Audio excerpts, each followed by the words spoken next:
Kesehatan ibu dan anak.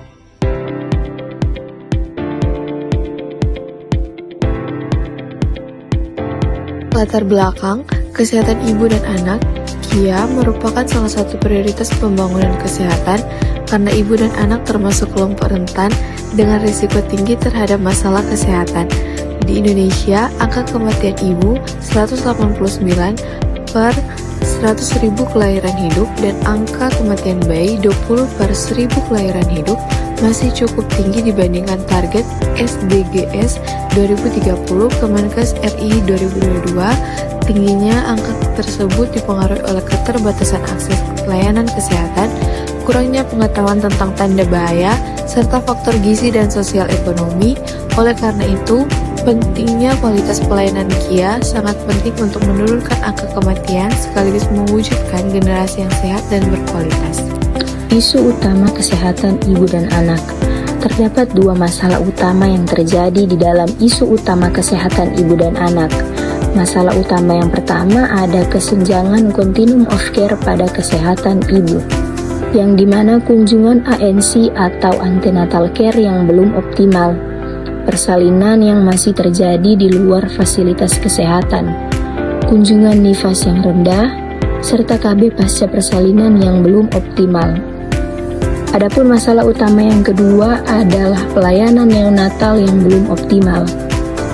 Hal ini meliputi pelayanan neonatal yang menurun, BBLR atau bayi berat lahir rendah yang tidak tertangani secara optimal, serta rendahnya screening hipotiroid kongenital atau SHK.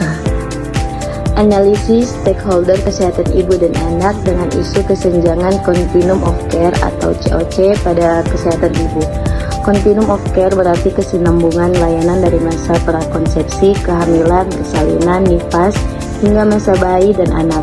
Banyak negara berkembang termasuk Indonesia masih menghadapi gap atau kesenjangan antara kontak pelayanan, transisi rujukan, dan kesinambungan informasi pasien.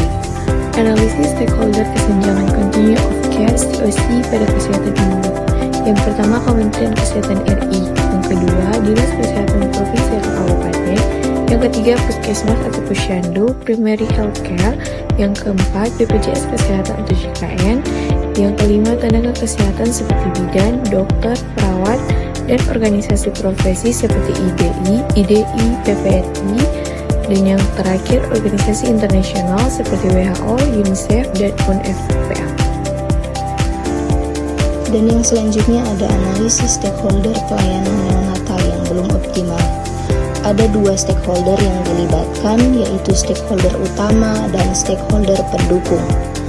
Stakeholder utama yang di dalamnya ada Kementerian Kesehatan Republik Indonesia dan Dinas Kesehatan Daerah, Puskesmas yang menjadi garda terdepan pelayanan neonatal dasar, rumah sakit rujukan, tenaga kesehatan, ada dokter, bidan, serta perawat, dan ibu serta dengan keluarga. Selanjutnya ada stakeholder pendukung yang di dalamnya ada kader posyandu dan PKK, LSM dan organisasi non-pemerintah, media dan tokoh agama atau tokoh masyarakat. Adapun tantangan utama yang dihadapi yaitu yang pertama keterbatasan tenaga kesehatan terlatih neonatal, sarana prasarana yang belum merata, sistem rujukan yang sering tidak optimal, serta rendahnya kesadaran keluarga terkait dengan perawatan bayi baru lahir. Kesimpulan, kesehatan ibu dan anak merupakan indikator penting derajat kesehatan masyarakat.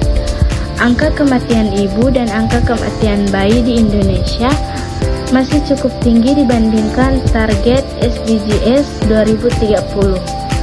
Faktor penyebabnya antara lain keterbatasan akses pelayanan kesehatan, rendahnya pengetahuan, masalah gizi, dan kondisi sosial ekonomi. Oleh karena itu, upaya peningkatan kualitas layanan kesehatan ibu dan anak, pemenuhan gizi, serta edukasi masyarakat sangat diperlukan untuk menurunkan angka kesakitan dan kematian, sekaligus mewujudkan generasi yang sehat dan berkualitas.